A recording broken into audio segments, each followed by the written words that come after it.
15 भाषांचा जाणकार, मर्चंट नेव्हीचा माजी अधिकारी, स्वतःला महादेवाचा अवतार म्हणून घेणारा आणि चक्क 200 कोटींच्या साम्राज्याचा मालक.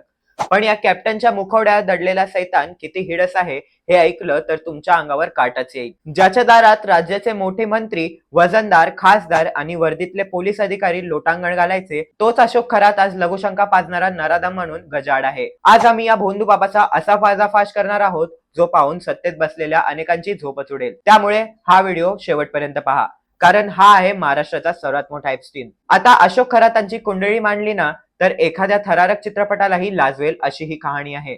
मर्चंट नेव्ही मध्ये असताना याने जग पाहिलं, 15 आंतरराष्ट्रीय भाषा शिकला, पण याच्या बुद्धीचा वापर त्याने माणुसकीसाठी नाही तर वसनेचा बाजार मांडण्यासाठी केला. त्याने न्यूरोलॉजी म्हणजेच अंकशास्त्राचा आधार घेतला. तो सांगायचा की माझ्यात साक्षात महादेव येतात आणि मग सुरू व्हायचं ब्लॅक मॅजिकचा खेळ. सुशिक्षित लोक, सरकारी अधिकारी आणि त्यांच्या कुटुंब यांच्या जाळ्यात अशी अडकली की खरात म्हणाले तीच पूर्व दिशा झाली. त्यामुळे याची ताकद इतकी वाढली की तपासामध्ये दिशा सापडत नसेल तर पोलीस सुद्धा या भोंदू बाबाचा सल्ला घ्यायचे. तर मग विचार करा, ज्या पोलिसांनी गुन्हेगारांना पकडायचं तेच याच्या पाया पडत होते. आता सर्वात मोठा प्रश्न म्हणजे या खरातची एवढी हिंमत झालीच कशी? तर याला संरक्षण होतं ते सत्तेचं आणि खाकीचं. उपमुख्यमंत्री एकनाथ शिंदे, गृहमंत्री अमित शाह यांच्यापासून ते मंत्र्यांपर्यंत अनेकांशी याचे संबंध असल्याचे सांगितले जायचे. पण सर्वात मोठा धक्का बसला तो रुपाली चाकणकर यांच्या राजीनाम्याने. महिला आयोगाच्या अध्यक्षा जर या नराधमाचे पाद्यपूजन करत असतील तर सामान्य महिलेने न्यायासाठी अपेक्षा कुणाकडे करायची? नाशिकच्या सिन्नरमध्ये ईशानेश्वर देवस्थानाच्या नावाखाली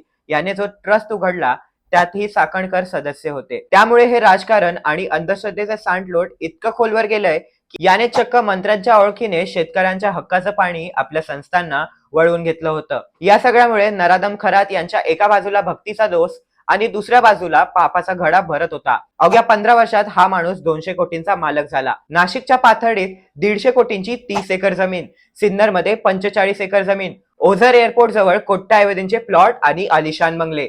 ही संपत्ती आली कुठून? तर भक्तांच्या श्रद्धेचा लिलाव करून. अधिकाऱ्यांच्या पत्नीच्या नावाने जमीन खरेदी करणं, त्यांना फसवणं हा त्याचा धंदाच होता. आणि या भोंदूगिरीचा अंत झाला तो एका अश्लील व्हिडिओमध्ये. आपल्याच कर्मचाऱ्याकडून ब्लॅकमेल होणारा हा बाबा प्रत्यक्षात शेकडो महिलांना ब्लॅकमेल करत होता. संतान प्राप्तीसाठी पूजा करण्याच्या नावाखाली त्याने महिलांचा तो छळ केलाय. तो तुम्हाला ऐकवणारही नाही. पण सावधान, खरी भीती तर आता सुरू झाली आहे. या नराधमाकडे एक असा आर्मी ग्रेड फोन सापडलाय ज्याचा लॉक उघडणं पोलिसांच्या आवाक्याबाहेर आहे. या फोन मध्ये महाराष्ट्राच्या राजकारणातील अनेक काळे चेहरे नग्न अवस्थेत दडले आहेत. कोणाकोणाचे व्हिडिओ आहेत, कोणाची गुपित बाहेर येणार हे आता फोनचं लॉक उघडल्यावर समोर येईल. पण तोपर्यंत हा फोन म्हणजे महाराष्ट्राच्या सत्तेतील एक मोठा टाइम बॉम्ब आहे. IPS तेजस्विनी सातपुते यांच्या नेतृत्वाखालील SIT आता यांची पाळेमुळे खोदतीये.